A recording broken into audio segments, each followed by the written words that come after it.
Aire frío. Por H.P. Lovecraft. Me piden que explique por qué temo las corrientes de aire frío, por qué tirito más que otros al entrar en una habitación fría y parece como si sintiera náuseas y repulsión cuando el fresco viento de anochecer empieza a deslizarse por entre la calurosa atmósfera de un apacible día otoñal. Según algunos, reacciono frente al frío como otros lo hacen frente a los malos olores, impresión esta que no negaré. Lo que haré es referir el caso más espeluznante que me ha sucedido, para que ustedes juzguen en consecuencia si constituye o no una razonada explicación de esta peculiaridad mía. Es una equivocación creer que el horror se asocia inextricablemente con la oscuridad, el silencio y la soledad.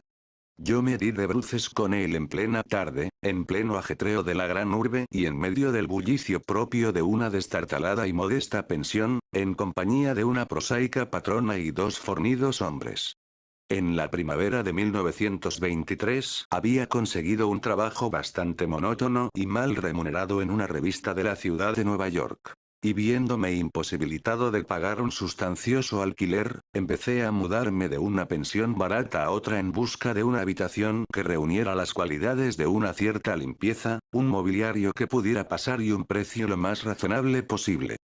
Pronto comprobé que no quedaba más remedio que elegir entre soluciones malas, pero tras algún tiempo recalé en una casa situada en la calle 14 Oeste que me desagradó bastante menos que las otras en que me había alojado hasta entonces. El lugar en cuestión era una mansión de piedra rojiza de 4 pisos, que debía datar de finales de la década de 1840, y provista de mármol y obra de marquetería cuyo herrumoso y descolorido esplendor era muestra de la exquisita opulencia que debió tener en otras épocas.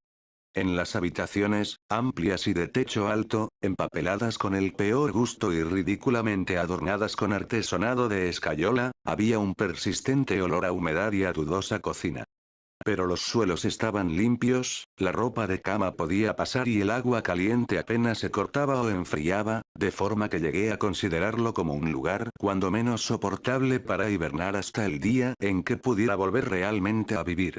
La patrona, una desaliñada y casi barbuda mujer española apellidada Herrero, no me importunaba con habladurías ni se quejaba cuando dejaba encendida la luz hasta altas horas en el vestíbulo de mi tercer piso. Y mis compañeros de pensión eran tan pacíficos y poco comunicativos como desearía, tipos toscos, españoles en su mayoría, apenas con el menor grado de educación. Solo el estrépito de los coches que circulaban por la calle constituía una auténtica molestia. Llevaría allí unas 3 semanas cuando se produjo el primer extraño incidente. Una noche, a eso de las 8, oí como si cayeran gotas en el suelo y de repente advertí que llevaba un rato respirando el acre olor característico del amoníaco. Tras echar una mirada a mi alrededor, vi que el techo estaba húmedo y goteaba. La humedad procedía, al parecer, de un ángulo de la fachada que daba a la calle. Deseoso de cortarla en su origen, me dirigí apresuradamente a la planta baja para decírselo a la patrona, quien me aseguró que el problema se solucionaría de inmediato. El doctor Muñoz, dijo en voz alta mientras corría escaleras arriba delante de mí, ha debido derramar algún producto químico. Está demasiado enfermo para cuidar de sí mismo, cada día que pasa está más enfermo, pero no quiere que nadie le atienda. Tiene una enfermedad muy extraña. Todo el día se lo pasa tomando baños de un olor la mar de raro y no puede excitarse ni acalorarse. Él mismo se hace la limpieza. Su pequeña habitación está llena de botellas y de máquinas, y no ejerce de médico. Pero en otros tiempos fue famoso, mi padre oyó hablar de él en Barcelona, y no hace mucho le curó al fontanero un brazo que se había herido en un accidente. Jamás sale. Todo lo más se le ve de vez en cuando en la terraza, y mi hijo Esteban le lleva a la habitación la comida, la ropa limpia, las medicinas y los preparados químicos. Dios mío, hay que ver la sal de amoníaco que gasta ese hombre para estar siempre fresco. La señora Herrero desapareció por el hueco de la escalera en dirección al cuarto piso, y yo volví a mi habitación. El amoníaco dejó de gotear y, mientras recogía el que se había vertido y abría la ventana para que entrase aire, oí arriba los macilentos pasos de la patrona. Nunca había oído hablar al doctor Muñoz, a excepción de ciertos sonidos que parecían más bien propios de un motor de gasolina. Su andar era calmo y apenas perceptible. Por unos instantes me inquirí qué extraña dolencia podía tener aquel hombre, y si su obstinada negativa a cualquier auxilio proveniente del exterior no sería sino el resultado de una extravagancia sin fundamento aparente. Hoy, se me ocurrió pensar, un tremendo patos en el estado de aquellas personas que en algún momento de su vida han ocupado una posición alta y posteriormente la han perdido. Tal vez no hubiera nunca conocido nunca al doctor Muñoz, de no haber sido por el ataque al corazón que de repente sufrí una mañana mientras escribía en mi habitación. Los médicos me habían advertido del peligro que corría si me sobrevenían tales accesos, y sabía que no había tiempo que perder. Así pues, recordando lo que la patrona había dicho acerca de los cuidados prestados por aquel enfermo al obrero herido, me arrastré como pude hasta el piso superior y llamé débilmente a la puerta justo encima de la mía. Mis golpes fueron contestados en buen inglés por una extraña voz, situada a cierta distancia a la derecha de la puerta, que preguntó cuál era mi nombre y el objeto de mi visita. Aclarados ambos puntos, se abrió la puerta contigua a la que yo había llamado. Un soplo de aire frío salió a recibirme a manera de saludo, y aunque era uno de esos días calurosos de finales de junio, me puse a tiritar al traspasar el umbral de una amplia estancia, cuya elegante y suntuosa decoración me sorprendió en tan destartalado y mugriento nido. Una cama plegable desempeñaba ahora su diurno papel de sofá, y los muebles de caoba, lujosas cortinas, antiguos cuadros y añejas estanterías hacían pensar más en el estudio de un señor de buena crianza que en la habitación de una casa de huéspedes. Pude ver que el vestíbulo que había encima del mío, la pequeña habitación llena de botellas y máquinas a la que se había referido la señora Herrero, no era sino el laboratorio del doctor, y que la principal habitación era la espaciosa pieza contigua a este cuyos confortables nichos y amplio cuarto de baño le permitían ocultar todos los aparadores y engorrosos ingenios utilitarios.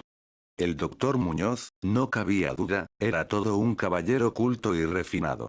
La figura que tenía ante mí era de estatura baja pero extraordinariamente bien proporcionada, y llevaba un traje un tanto formal de excelente corte. Una cara de nobles facciones, de expresión firme aunque no arrogante, adornada por una recortada barba de color gris metálico, y unos anticuados quevedos que protegían unos oscuros y grandes ojos coronando una nariz aguileña, conferían un toque moruno a una fisonomía por lo demás predominante celtibérica. El abundante y bien cortado pelo, que era prueba de puntuales visitas al barbero, estaba partido con gracia por una raya encima de su respetable frente. Su aspecto general sugería una inteligencia fuera de lo corriente y una crianza y educación excelente. No obstante, al ver al doctor Muñoz en medio de aquel chorro de aire frío, experimenté una repugnancia que nada en su aspecto parecía justificar. Solo la palidez de su tez y la extrema frialdad de su tacto podrían haber proporcionado un fundamento físico para semejante sensación, e incluso ambos defectos eran excusables habida cuenta de la enfermedad que padecía aquel hombre. Mi desagradable impresión pudo también deberse a aquel extraño frío, pues no tenía nada de normal en tan caluroso día, y lo anormal suscita siempre aversión, desconfianza y miedo. Pero la repugnancia cedió pronto paso a la admiración, pues las extraordinarias dotes de aquel singular médico se pusieron al punto de manifiesto a pesar de aquellas heladas y temblorosas manos por las que parecía no circular sangre. Le bastó una mirada para saber lo que me pasaba, siendo sus auxilios de una destreza magistral. Al tiempo, me tranquilizaba con una voz finamente modulada, aunque extrañamente hueca y carente de todo timbre, diciéndome que él era el más implacable enemigo de la muerte, y que había gastado su fortuna personal y perdida a todos sus amigos por dedicarse toda su vida a extraños experimentos para hallar la forma de detener y extirpar la muerte. Algo de benevolente fanatismo parecía advertirse en aquel hombre, mientras seguía hablando en un tono casi locuaz a la vez que me auscultaba el pecho y mezclaba las drogas que había cogido de la pequeña habitación destinada al laboratorio hasta conseguir la dosis de vida.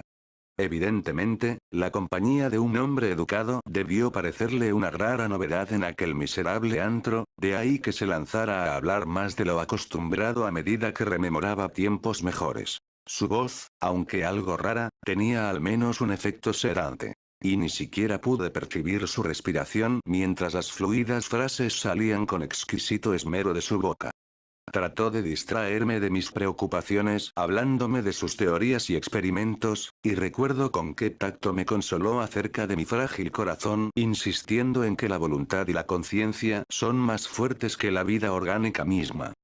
Decía que si lograba mantenerse saludable y en buen estado el cuerpo, se podía, mediante el esforzamiento científico de la voluntad y la conciencia, conservar una especie de vida nerviosa, cualesquiera que fuesen los graves defectos, disminuciones o incluso ausencias de órganos específicos que se sufrieran. Algún día, me dijo medio en broma, me enseñaría cómo vivir, o, al menos, llevar una cierta existencia consciente, sin corazón. Por su parte, sufría de una serie de dolencias que le obligaban a seguir un régimen muy estricto, que incluía la necesidad de estar expuesto constantemente al frío. Cualquier aumento apreciable de la temperatura podía, caso de prolongarse, afectarle fatalmente. Y había logrado mantener el frío que reinaba en su estancia, de unos 11 a 12 grados, gracias a un sistema absorbente de enfriamiento por amoníaco, cuyas bombas eran accionadas por el motor de gasolina que con tanta frecuencia oía desde mi habitación situada justo debajo. Recuperado del ataque en un tiempo extraordinariamente breve, salí de aquel lugar helado convertido en ferviente discípulo y devoto del genial recluso. A partir de ese día, le hice frecuentes visitas siempre con el abrigo puesto. Le escuchaba atentamente mientras hablaba de secretas investigaciones y resultados casi escalofriantes, y un estremecimiento se apoderó de mí al examinar los singulares y sorprendentes volúmenes antiguos que se alineaban en las estanterías de su biblioteca. Debo añadir que me encontraba ya casi completamente curado de mi dolencia, gracias a sus acertados remedios. Al parecer, el doctor Muñoz no desdeñaba los conjuros de los medievalistas, pues creía que aquellas fórmulas crípticas contenían raros estímulos psicológicos que bien podrían tener efectos indecibles sobre la sustancia de un sistema nervioso en el que ya no se dieran pulsaciones orgánicas. Me impresionó grandemente lo que me contó del anciano doctor Torres, de Valencia, con quien realizó sus primeros experimentos y que le atendió a él en el curso de la grave enfermedad que padeció 18 años atrás, y de la que procedían sus actuales trastornos. Al poco tiempo de salvar a su colega, el anciano médico sucumbió víctima de la gran tensión nerviosa a que se vio sometido, pues el doctor Muñoz me susurró claramente al oído, aunque no con detalle, que los métodos de curación empleados habían sido de todo punto excepcionales, con terapéuticas que no serían seguramente del agrado de los galenos de cuño tradicional y conservador. A medida que transcurrían las semanas, observé con dolor que el aspecto físico de mi amigo iba desmejorándose, lenta pero irreversiblemente, tal como me había dicho la señora Herrero. Se intensificó el lívido aspecto de su semblante, su voz se hizo más hueca e indistinta, sus movimientos musculares perdían coordinación de día en día y su cerebro y voluntad desplegaban menos flexibilidad e iniciativa. El doctor Muñoz parecía darse perfecta cuenta de tan lamentable empeoramiento, y poco a poco su expresión y conversación fueron adquiriendo un matiz de horrible ironía que me hizo recobrar algo de la indefinida repugnancia que experimenté al conocerle. El doctor Muñoz adquirió con el tiempo extraños caprichos, aficionándose a las especias exóticas y al incienso egipcio, hasta el punto de que su habitación se impregnó de un olor semejante al de la tumba de un faraón enterrado en el Valle de los Reyes. Al mismo tiempo, su necesidad de aire frío fue en aumento, y, con mi ayuda, amplió los conductos de amoníaco de su habitación y transformó las bombas y sistemas de alimentación de la máquina de refrigeración hasta lograr que la temperatura descendiera a un punto entre 1 y 4 grados, y, finalmente, incluso a 2 bajo cero. El cuarto de baño y el laboratorio conservaban una temperatura algo más alta, a fin de que el agua no se helara y pudieran darse los procesos químicos.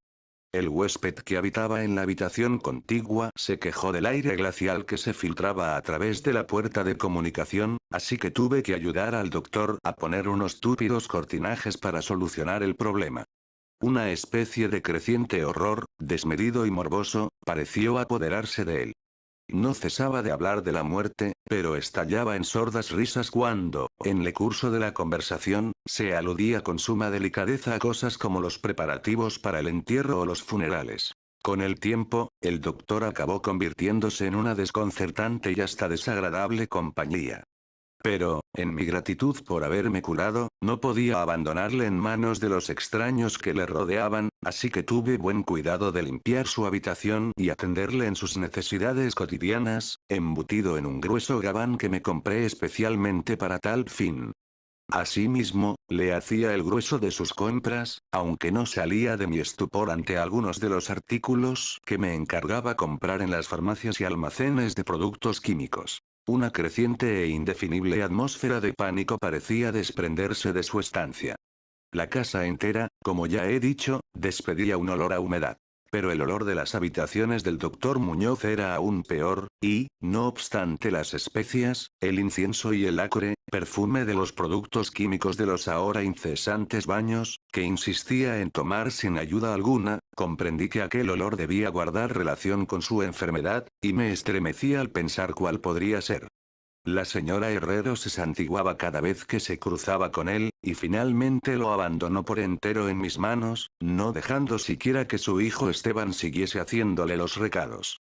Cuando yo le sugería la conveniencia de avisar a otro médico, el paciente montaba en el máximo estado de cólera que parecía atreverse a alcanzar.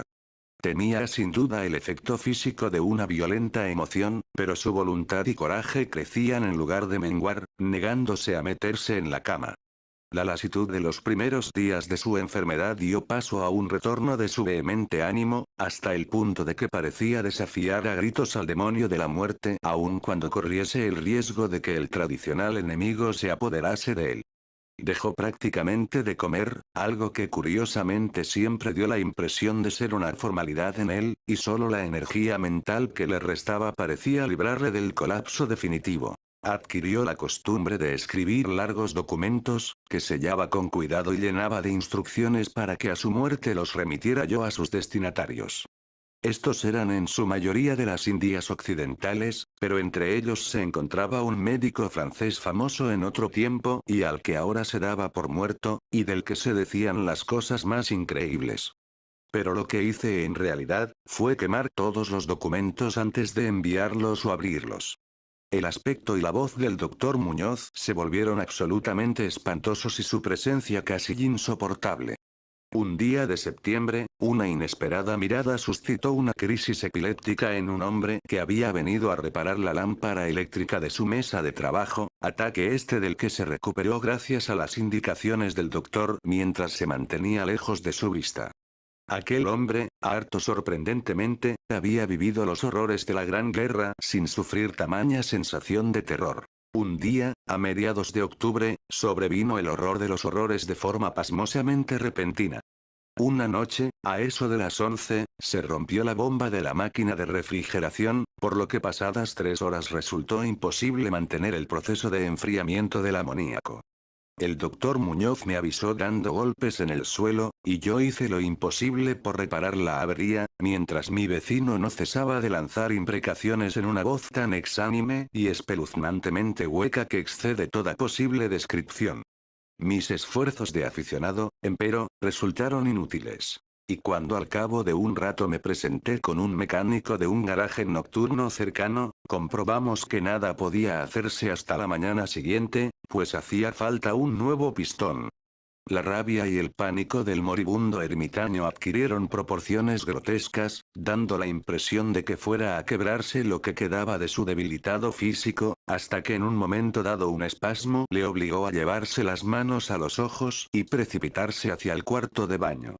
Salió de allí a tientas con el rostro fuertemente vendado y ya no volvía a ver sus ojos. El frío reinante en la estancia empezó a disminuir de forma harto apreciable y a eso de las 5 de la mañana el doctor se retiró al cuarto de baño, al tiempo que me encargaba le procurase todo el hielo que pudiera conseguir en las tiendas y cafeterías abiertas durante la noche. Cada vez que regresaba de alguna de mis desalentadoras correrías y dejaba el botín delante de la puerta cerrada del baño, podía oír un incansable chapoteo dentro y una voz ronca que gritaba más. Más. Finalmente, amaneció un caluroso día, y las tiendas fueron abriendo una tras otra. Le pedí a Esteban que me ayudara en la búsqueda del hielo mientras yo me encargaba de conseguir el pistón.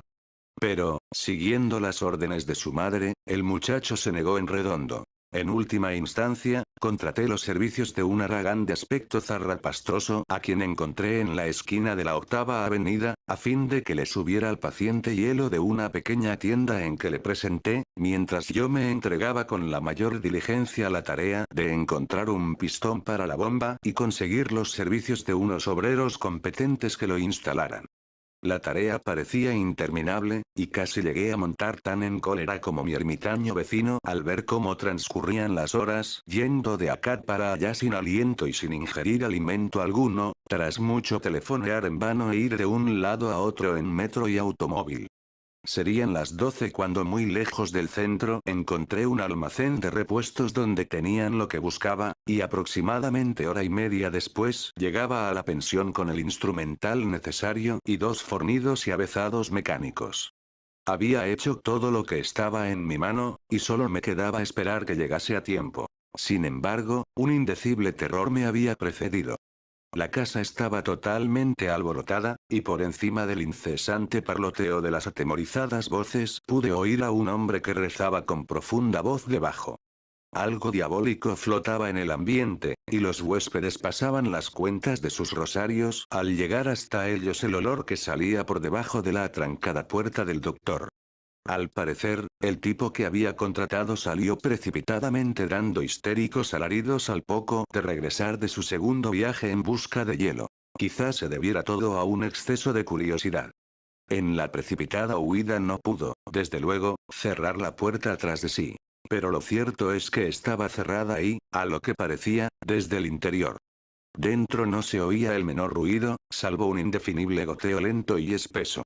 Tras consultar brevemente con la señora Herrero y los obreros, no obstante el miedo que me tenía atenazado, opiné que lo mejor sería forzar la puerta. Pero la patrona halló el modo de hacer girar la llave desde el exterior sirviéndose de un artilugio de alambre. Con anterioridad, habíamos abierto las puertas del resto de las habitaciones de aquel ala del edificio, y otro tanto hicimos con todas las ventanas. A continuación, y protegidas las narices con pañuelos, penetramos temblando de miedo en la hedionda habitación del doctor que, orientada al mediodía, abrasaba con el caluroso sol de primeras horas de la tarde. Una especie de rastro oscuro y viscoso llevaba desde la puerta abierta del cuarto de baño a la puerta de vestíbulo, y desde aquí al escritorio, donde se había formado un horrible charco. Encima de la mesa había un trozo de papel, garrapateado a lápiz por una repulsiva y ciega mano, terriblemente manchado, también, al parecer, por las mismas garras que trazaron apresuradamente las últimas palabras. El rastro llevaba hasta el sofá en donde finalizaba inexplicablemente. Lo que había, o hubo, en el sofá es algo que no puedo ni me atrevo a decir aquí. Pero esto es lo que, en medio de un estremecimiento general, descifré del pringoso y embardunado papel, antes de sacar una cerilla y prenderla a fuego hasta quedar solo una pavesa, lo que conseguí descifrar aterrorizado mientras la patrona y los dos mecánicos salían disparados de aquel infernal lugar hacia la comisaría más próxima para balbucear sus incoherentes historias. Las nauseabundas palabras resultaban poco menos que increíbles en aquella amarillenta luz solar, con el estruendo de los coches y camiones que subían tumultuosamente de la abigarrada calle 14, pero debo confesar que en aquel momento creí lo que decían. Si las creo ahora es algo que sinceramente ignoro. Hay cosas acerca de las cuales es mejor no especular, y todo lo que puedo decir es que no soporto lo más mínimo el olor a amoníaco y que me siento desfallecer ante una corriente de aire excesivamente frío. Ha llegado el final, rezaban aquellos hediondos garrapatos. No queda hielo, el hombre ha lanzado una mirada y ha salido corriendo. El calor aumenta por momentos, y los tejidos no pueden resistir. Me imagino que lo sabe, lo que dije sobre la voluntad, los nervios y la conservación del cuerpo una vez que han dejado de funcionar los órganos. Como teoría era buena, pero no podía mantenerse indefinidamente. No conté con el deterioro gradual. El doctor Torres lo sabía, pero murió de la impresión. No fue capaz de soportar lo que hubo de hacer. Tuvo que introducirme en un lugar extraño y oscuro, cuando hizo caso a lo que le pedía en mi carta, y logró curarme. Los órganos no volvieron a funcionar. Tenía que hacerse a mi manera, conservación artificial, pues, ¿comprende? Yo fallecí en aquel entonces, hace ya 18 años.